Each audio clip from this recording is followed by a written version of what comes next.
सभी भाई बहनों को जय मसीह की। आप सभी दर्शकों का हमारे YouTube चैनल में स्वागत किया जाता है। हम आए हैं बाइबल से लेकर एक नई कहानी के साथ। परमेश्वर यूसुफ को बचाता है।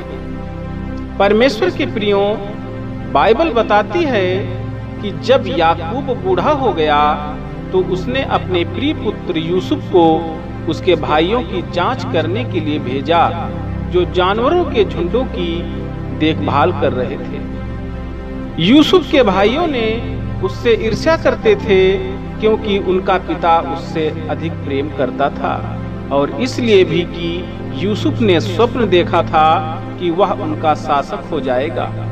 जब यूसुफ अपने भाइयों के पास आया तो उन्होंने उसे बंधक बना लिया और उसे दासों का व्यापार करने वालों को बेच दिया।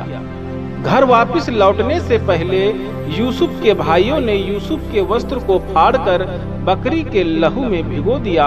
फिर उन्होंने वह वस्त्र अपने पिता को दिखाया ताकि वह यह सोचे कि किसी जंगली जानवर ने यूसुफ को मार डाला है। याकूब बहुत उदास था। दासों का व्यापार करने वाले वे लोग यूसुफ को मिस्र ले गए। नील नदी के किनारे पर बसा हुआ मिस्र एक विशाल और शक्तिशाली देश था। उन दासों का व्यापार करने वालों ने यूसुफ को एक धनी सरकारी अधिकारी को दास के रूप में बेच दिया।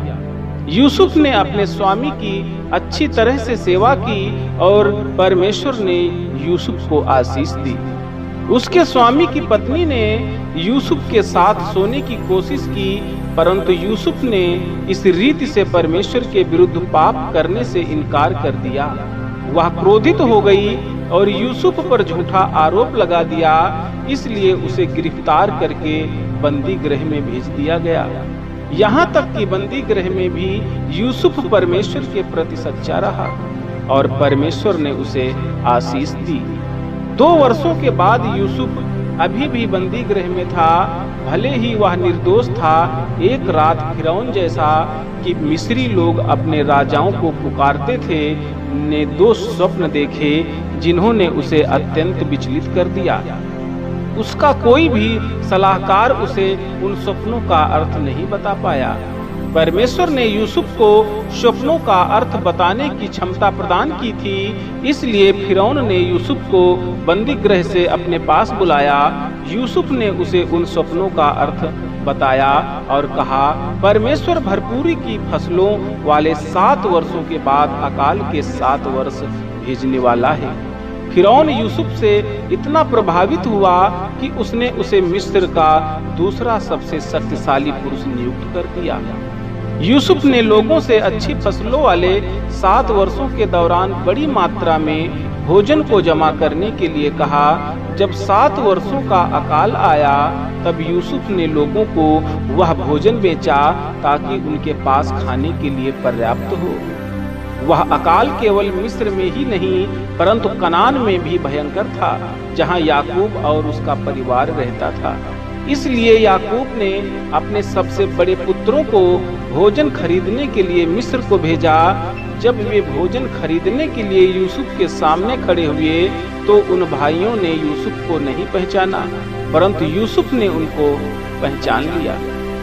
यह मालूम करने के लिए कि क्या वे बदल गए हैं, उनकी जांच करने के बाद यूसुफ ने उनसे कहा, मैं तुम्हारा भाई यूसुफ हूँ, डरो मत।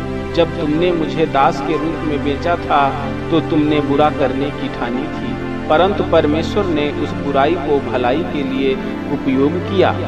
आओ और मिस्र में रहो ताकि मैं तुम्हारे और तुम्हारे परिवारों के लिए भोजन का प्रबंध कर सकूं। जब यूसुफ के भाई घर वापस लौटे और अपने पिता याकूब को बताया कि यूसुफ अभी भी जीवित है तो वह बहुत प्रसन्न हुआ। हालांकि याकूब एक बूढ़ा व्यक्ति था, तब भी वह अपने पूरे परिवार के साथ मिस्र को चला गया और वे वहां बस गए। याकूब के मरने से पहले उसने अपने प्रत्येक पुत्र को आशीषित किया। वाचा की वह प्रतिज्ञाएं जो परमेश्वर ने अब्राहम से की थी, वे इसहाक पर और उसके बाद याकूब और उसके बाद उसके 12 पुत्रों और उनके परिवारों पर आ गई थी। उन 12 पुत्रों के वंशज इस्राएल के 12 पुत्र बन गए। परमेश्वर का धन्यवाद हो। परमेश्वर इस कहानी के द्वारा हमारे सभी दर्शकों को बहुतायत की आशीष दे। आमीन।